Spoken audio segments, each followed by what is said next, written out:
when breeding is between different breeds. Breeding is between different breeds. It is called crossbreeding.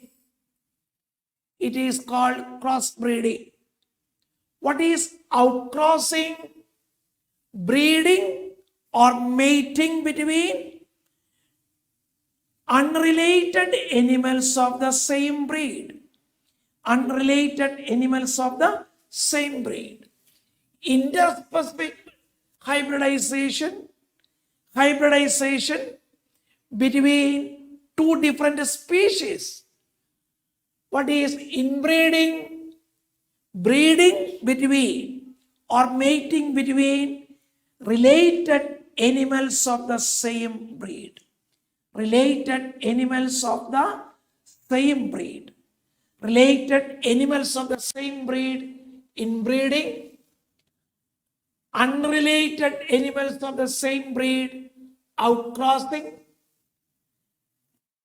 Breeding between two breeds, crossbreeding. And interspecific breeding between. So these three together, it is called outbreeding. These three together are called outbreeding. Breeding between unrelated animals.